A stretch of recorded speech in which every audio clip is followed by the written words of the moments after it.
Hello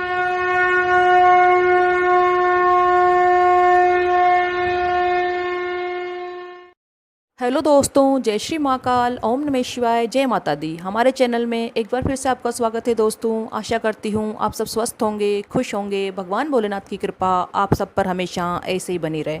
तो दोस्तों, आज मैं आपको बताऊंगी कि गरुड़ पुराण की ऐसी कौन सी बात है जो आपका जीवन बदल सकती है, आपको किन्नर बनने से बचा सकती है। तो दोस्तों, गरुड़ पुराण की इस बात पर आप ध्यान दें जो आपको किन्नर बनने से बचा सकती है। तो दोस्तों, पृथ्वी पर आपको भी किन्नर बनना पड़ेगा अगर आपने ऐसी गलतियां कर ली तो। किसी विकलांग को देखकर, किसी को पाँव से अपंग देखकर, कोई शरीर से अपंग हो, विकलांग हो, नेत्र से अंधा हो, श्रवण शक्ति जिसकी कमज़ोर हो या श्रवण शक्ति विहीन हो, यानी सुन नहीं सकता हो, सभी इंद्रियों से विहीन हो, कोई धन से विहीन हो, कोई बहुत ही परेशानी परिस्थिति का मारा हो, कोई बहुत ही दुखी हो, तो दोस्तों शिव महापुराण कहती है कि उनको देखकर कभी हंसना नहीं चाहिए, उनका कभी मजाक नहीं उड़ाना चाहिए। कभी भी ज़िंदगी में ऐसे लोगों को देखकर हंसे नहीं, वो वैसे ही कष्ट भोग रहे हैं। मनुष्य का शरीर है दोस्तों, तो कर्म दंड तो भोगना ही पड़ेगा। तो आप इन सभी गलतियों से बचें, ऐसी गलतियां करने से बचें। किसी विकलांग को, अपंग को, दुखी इंसान को देखकर हंसे नहीं, उसका मजाक नहीं उड़ाएं। और आपके आसपास कहीं भी भगवत की कथा, तो आपके आसपास कहीं भी भगवत कथा, श्री शिव महापुराण की कथा, अगर ऐसी कोई कथा हो रही हो तो आप उसमें ज़रूर जाएं।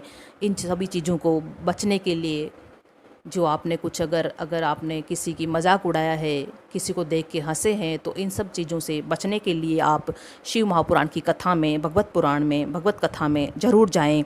अगर आपको रोज़ रोज़ समय नहीं मिलता तो एक दिन, एक पल के लिए, एक क्षण के लिए भी आप जाएं और वहाँ प्रणाम करके, हाथ जोड़कर, नम्रता से, सच्ची श्रद्धा से, नम्रता से, सच्ची श्रद्धा से आपका जीवन।